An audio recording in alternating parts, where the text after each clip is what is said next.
So one of the things I've been enjoying doing is following some of the popular trends that are on Twitter or on Instagram or on YouTube itself of teachers and the kind of stuff that they're talking about. And so one that I keep seeing pop up and one that I have in mind this time of year as I have students that are getting ready to go off into college that are asking me why I do what I do is to talk about my story, why I became a teacher, why would some kid that hated high school become a teacher? So here's that story. Follow me.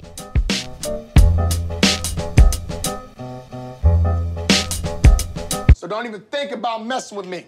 So growing up in South Jersey, I always wanted to be like a carpenter or a construction worker. My grandfather worked in the Philadelphia Navy Yard. My dad was a pipe fitter. My uncles were all carpenters or in the union. And so that was kind of the natural fit. That's the world that I grew up in. That was just sort of expected to be where I went. And even in high school, I went to a vocational school to sort of like prepare me for that route. But that's not really how it ended up happening. Because when I was 15, I got my first drum set. And that was it. That was the first thing that I ever became completely passionate about. That's all I did was read magazines on playing drums. I'd practice for 3 hours a day and even longer on the weekends. I'd play with any band that I could, and I'd even sit outside bars in the neighborhoods that were around where I lived and just listen to musicians play at night until I had to go home. And so I don't think I realized it then, but looking back, learning about music and being that wrapped up in something and that passionate about something showed me that how effortless work can be when you're completely passionate about something. When I was in my early 20s, my mother got really sick. I lost my mom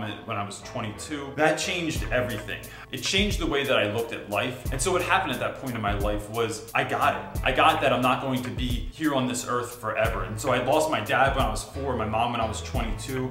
And all I wanted to do was to help people. That's what helped me deal with that pain of losing my parents, was to help people. For a very short stint, I wanted to become a monk. I had read The Seven-Story Mountain by Thomas Merton, and I wanted to move to Kentucky and live in a little hermitage in the woods. My girlfriend ruined that idea because you can't have a girlfriend and be a monk and live in the woods. They won't like it.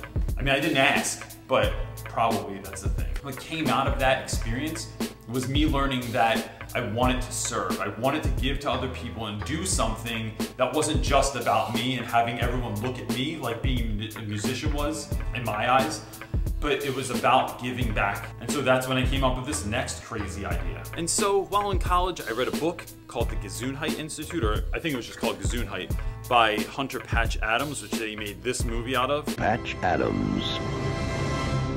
Yeah, that guy. So I read his book and it was transformative to my life. It was like figuring out a way to love people, to care for people, but also have the most fun you could possibly have at the same time. And so, much to my family's concern, I decided that I was going to become a clown. If you ever want to have your family question your sanity, then just tell them that you want to be a clown. There you go, kids. Try that dinner conversation on for size. I didn't want to be like a Barnum and Bailey circus kind of clown. Those kind of clowns always kind of made me think of that guy from It.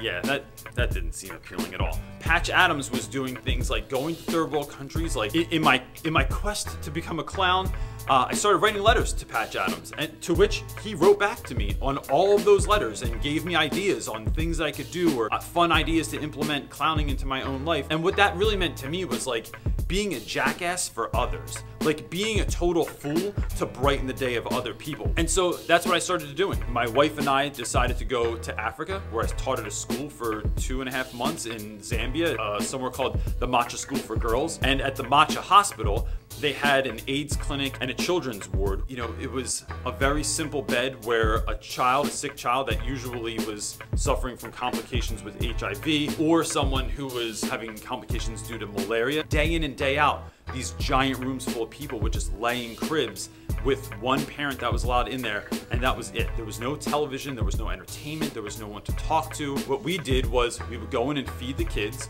and then we would bring bubbles, or we'd bring glow bracelets, or hand out lollipops, and it blew my mind, the amount of happiness that came from doing that. Like blowing bubbles with folks that have never seen bubbles before, how you completely transformed their day from being mundane and sad and seeing these people so downtrodden to doing something so simple with love and transforming days. And so that brought me to my final career choice and my current career choice. One night I sat down and tried to figure out what exactly it was that I wanted to do in my life and what I was good at. I love people. I've always been good with children. I like being a complete jackass. And so teaching just kind of came out of that. Plus I had an English degree, which was completely useless otherwise. And so I thought, why not teach high school English? And something about that, immediately I felt the connection. I felt like this is what I need to be doing, and this is what I need to do for the rest of my life. Would I be any good at it? I had no idea, but I did go back to school, got my certification, and became a professional jackass for a living, where I now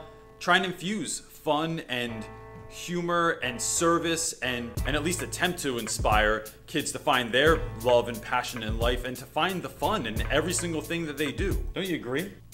And so what it comes down to is really figuring out what you're good at and what you like to do. What are you willing to do 12 hours a day, 15 hours a day that you're not gonna get tired of? And for me, it was a combination of all the things that I had been excited about and all those other endeavors all along. That passion that I learned by doing music. Want to be a loving, kind servant that I learned from wanting to be a priest. It was finding the silly and hilarity and even the darkest and most mundane moments that I found from wanting to be a clown, and then taking my love of reading and kind of putting that all together. So by themselves, they just seemed like really great personality traits or something like that. But if I looked at them and stood back, of course I was gonna be a teacher. And I think the other piece of that, admitting that kids were just sort of gravitated towards me my whole life. And that, when you're younger, is kind of a weird thing to say, right? It's like, especially when you're a guy, if there's a teenage girl running around playing with kids, it's like, oh, it's so cute, look how good she is with kids. But when you're a guy, there's a certain, and that might not be weird for all guys, but it was weird for me. To sort of give you an example of that, when my son was in his first year of soccer, he was sitting on the sideline. As we were sitting there talking, a boy came off the field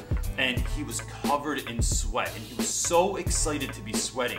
He ran over to his dad, who was the assistant coach, and said, "Dad, look at me, look how much I'm sweating, I can't believe it." And his dad just looked at him and said, "Knock it off, get ready to go back in the game," and didn't even hear what his son was saying or what he was excited about. So as the little boy walked past us, I said, "Yo, it's kind of amazing that you're sweating that much, right? Like, you must be really putting in a lot of effort." And he got this giant grin on his face, came over next to me and sat so close that his leg was touching my leg as my son was sitting on my lap. 3 seconds after that, some other kid on the team came over, stood next to us, and just put his arm on my shoulder and then just sat there and gazed out of the game like we had known each other our whole lives, when I didn't know this kid from Adam. It was that connection that I finally owned and realized that, yeah, I do have a connection with kids, and it is a total gift from God that I want to use for the betterment of other kids. If that's you, own that. Don't be afraid of any of the things that you are, any of the things that you're good at. Anything you're good at or interested in, if you want to be a teacher, you can turn it into something that's in your classroom. You can create your own world within your classroom. In the end, if you have any questions about this or comments, or you're wondering about, maybe you're thinking about being a teacher, go ahead and leave a comment in the section below and I'd love to get back to you. Or you can DM me on